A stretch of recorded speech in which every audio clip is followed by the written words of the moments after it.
Hello everybody, this is Dr. Kale Keegan, and this is a quick introductory course tour video for our class WGS 224 Intro to LGBTQ Studies. This is the introductory course in the LGBTQ Studies minor, as well as a general elective for the Historical Perspectives GE requirement, and it's also offered as a free elective in the Women, Gender, and Sexuality Studies major. This course tour video is just to familiarize yourself with some of the major components of the class and to get you set up and onboarded to begin class next week. So first of all, a little information about me. My name is Dr. Kale Keegan. I am an associate professor of Women, Gender, and Sexuality Studies and Integrative Studies at GVSU.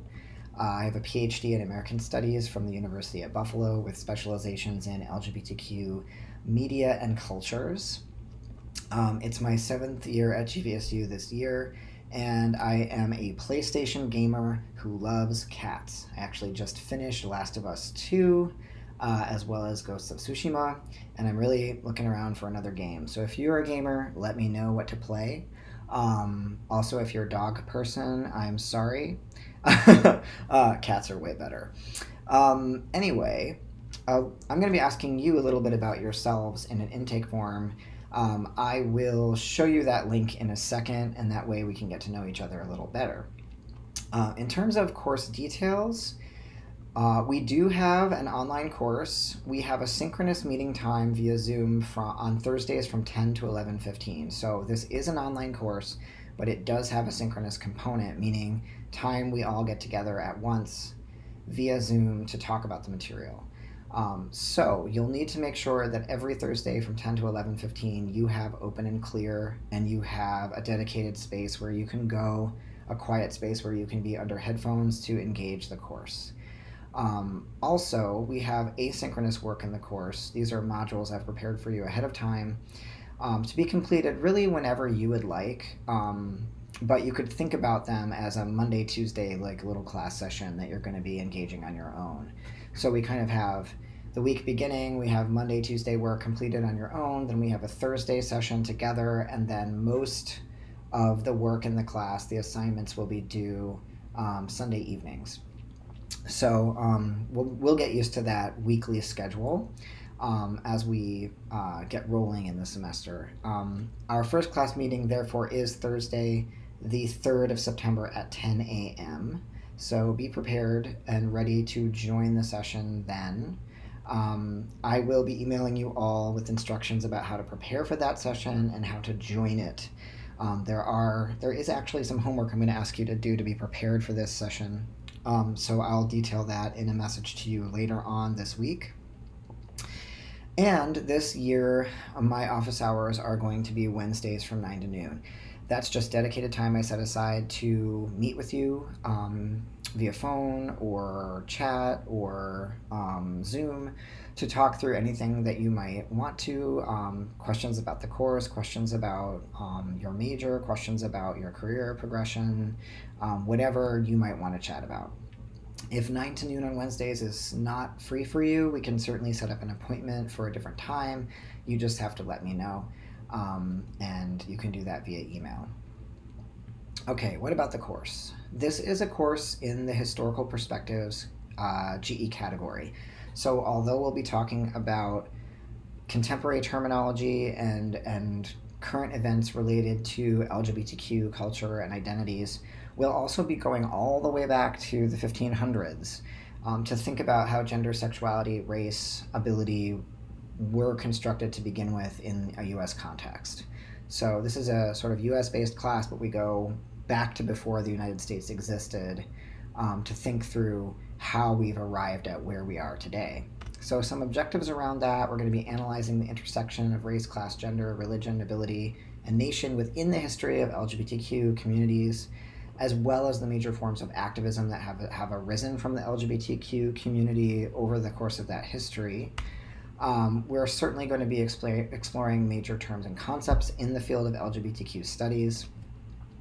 We're going to be looking at how historical knowledge of LGBTQ communities is created, and we're going to be thinking about some of the challenges of why dominant modes of historiography do not necessarily work for LGBTQ people who are often erased from kind of dominant historical accounts. I'm guessing that you've had history classes in high school at least that did not cover LGBTQ anything, and we're going to talk a bit about why that is.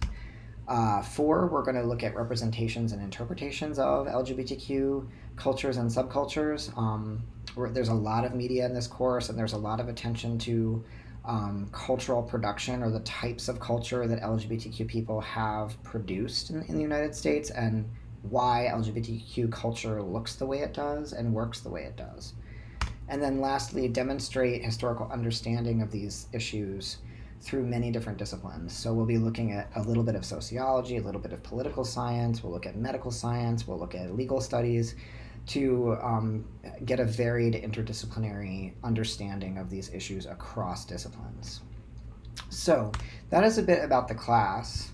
What I want to do now is walk you over to our Blackboard site, where I have built a kind of scaffold for us to move through the material. So I'm going to click into Blackboard from the gvsu.edu banner right here. And this should take us to our Blackboard page, which is WGS 22403. So clicking into there. And you'll notice here that this is the announcements page. That's the default page that will pop up. I have already produced a menu kind of guide telling you where to go and what's under these tabs. Anything that I've pushed to you via email will also show up and stay here under announcements. So say I email you a Zoom link for the class, you can access it via your email. It's probably safer to go to announcements and click here, because you might lose that email. So it will always be here for you, stored on Blackboard. So the best thing to do is to go to Start Here, which is called Start Here for a reason. You're going to click in here, and here's that intake form I'm asking you to fill out before the first day of class. This just has some general questions about you, the resources you have access to, how you'd like to be referred to in class, just some details about you that will help me get to know you better and start building that classroom rapport we want to create. There are also instructions about adding Zoom and Slack. We're going to be using Zoom all semester, so if you haven't yet gotten into the GVSU Zoom platform, please do that using these instructions. And I will be telling you more about Slack later, but I do use this as a direct messaging app in class to cut out email.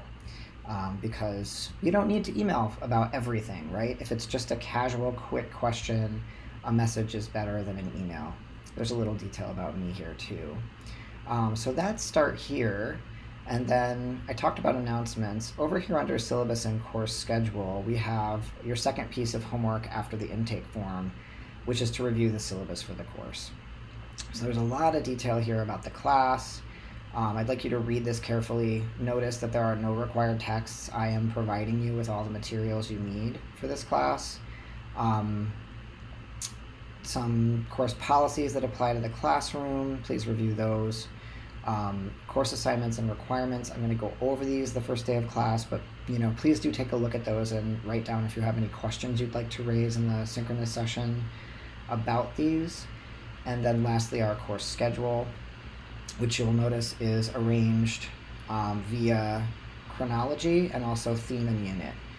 There's a little bit of homework here for the first day, as well as anything that's listed on the syllabus is due the day it's listed. So you'll see that our first day of class, there are 3 short little readings I'd like you to kind of look at. And you'll notice that that continues week 2. We have our first asynchronous module after our first weekend.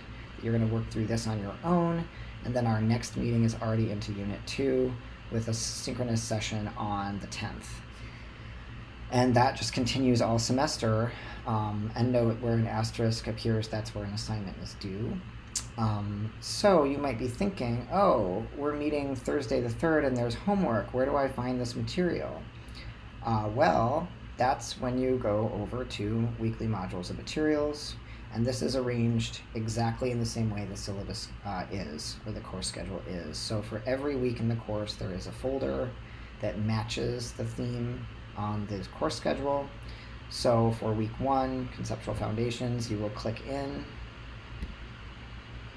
Blackboard's running really slowly. And we only have one meeting that week on Thursday the 3rd, defining queer and queer studies. And here are the 3 things I'd like you to look at, right? The term glossary, the reading, and there's another reading. So if you click on these, they're preloaded in. You should be able to read them very easily. And that's how you're going to prepare for class. There will be, let me just turn this to student preview for a second, because this is kind of how things will look for you. There will be an assignments tab here. It doesn't exist yet because I haven't loaded any assignment instructions into Blackboard, but there will be assignments. In fact, if you click into week 2, you'll see that, again, waiting for Blackboard. You'll see that some of the journal assignments are already pre-populated into the reading structure. So you don't need to constantly be going back to the syllabus because those the assignments already are there for you. They're just not populating into this tab yet. There's also reading journals, which I'll discuss on our first day. Email, if you want to email me, you can click in here and email me. I'm the instructor for the course. And then tools and help are there to help you navigate Blackboard successfully. So that is our course in a nutshell, and I will leave it there from now. You'll be getting an email from me about how to prepare for our first session next week. So be looking for that, and until then, stay well, and I'm looking forward to meeting you all.